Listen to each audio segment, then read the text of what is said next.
Why did she wait a month to report her daughter missing? That's what I think people have the hardest time trying to reconcile. I know that you can only expunge so much on that because you've got the trial coming up, but will that question be answered in this trial?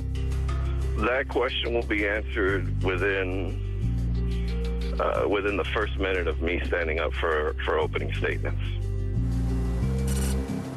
And those opening statements will be 9 a.m. Tuesday morning here at the Orange County Courthouse in Orlando, Florida. Welcome back to Prime News. I'm Vinny Politan. Great to have you with us tonight. Also joining me, Jay Hebert and Susan Constantine and Jen Berman, a psychologist out in L.A. Facebookers weighing in on what will Jose Baez say in that first minute.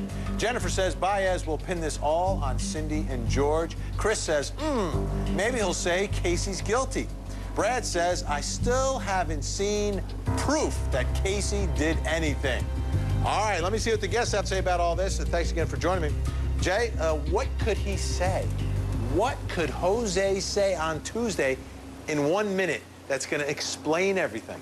Well, we got to start with the premise that what he's not going to say. Number one, we know the nanny defense is out the window. Gone. Number two, we know that the Kronk defense, or the man that found the body, is probably going to be out the window. Gone. So now we're left with two real options.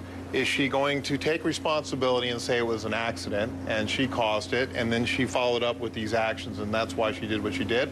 Or, and this is really the final stage, is she going to say, is he going to say, somebody else did it? And then, like a murder mystery, there's only so many people in the room that can be responsible. All right.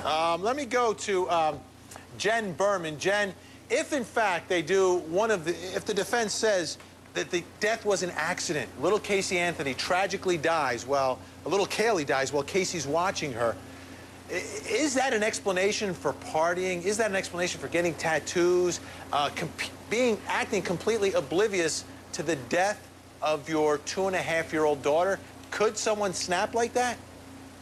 No, that's a great question and a great point, and it makes her incredibly unlikable for the average juror. Most jurors have such a strong response to the idea of a parent potentially killing their child, especially a mother. It gets very strong reactions. You know, folks, opening statements, I keep talking about it, Tuesday, 9 a.m. You know where you can watch them? You can watch them right here on HLN. We'll be carrying it all live. And we'll all be wondering what the heck is Jose Baez going to say in the first minute of his. We know what the prosecution is going to talk about. The prosecution is going to talk about those 31 days. They're going to outline everything that Casey Anthony did. They'll outline the physical evidence they believe proves she did what she did, and they'll talk about all her lies. The big question is, what is Jose Baez going to say? He says it's only going to take a minute. It's going to take a minute to explain those 31 days. I'm going to be tuning in. You can watch it on HLN 9 a.m. on Tuesday. And when this trial moves back here to Orange County, there's 50 seats that are reserved for just members of the public, because anyone's entitled to come to a public courtroom to watch a public trial. So I think the message was sent very clearly today. My panel's back with me. Also joining us in Clearwater, Florida, Gene Casares, correspondent for In Session on True TV. Gene, I think it's absolutely crystal clear what's going to happen if anyone acts up inside a courtroom with Judge Belvin Perry presiding. Yes, Judge Belvin Perry has made a precedent, issued a precedent for anyone who does any type of outburst or any type of contempt of court issues. Vinny, I want to tell you, the energy around this courthouse since this jury was sworn in today has been amazing, Vinny. People have been literally driving around the parking lot, yelling out to us, wanting to say hi, wanting to know what is happening. Pinellas County is abuzz that the jury for the Casey Anthony trial has been selected.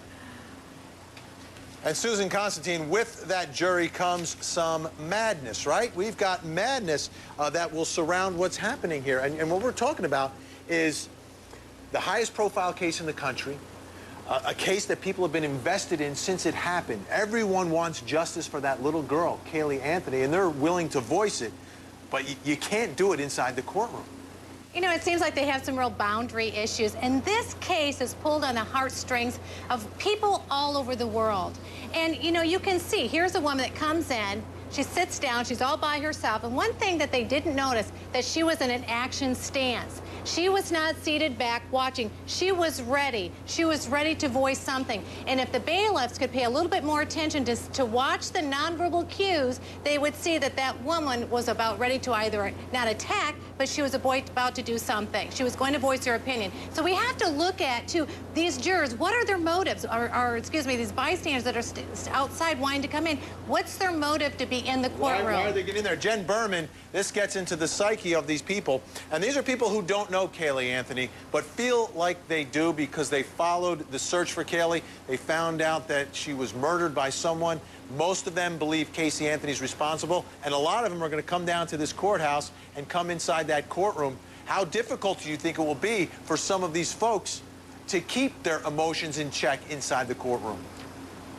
I think it's going to be challenging, but as it was said earlier, I think that this judge made a really nice, strong boundary so that people know that if they act out in his court, exactly what's going to happen. And she was someone who was clearly not appropriate to be in this room. All the disorders that she named are very impulsive type of disorders, ADD, ADHD, borderline, bipolar, all that sort of stuff. She wasn't appropriate for the courtroom, and hopefully they will have learned that lesson early on to screen as people come in and pay closer attention to body language.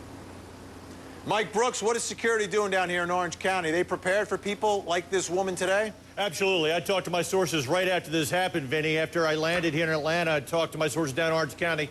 They said, yeah, there's a possibility this could happen, but most likely it will not, because you're not going to be able to just wander around the courtroom and come to the 23rd floor and walk in like this woman did.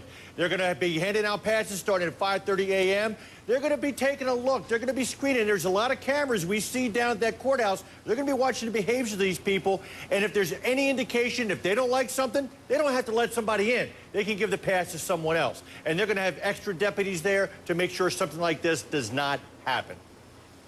Jay Hebert, how does all of this impact a trial?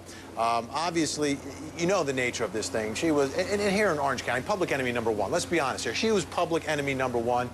People feel this empathy for little Caylee, and obviously they should.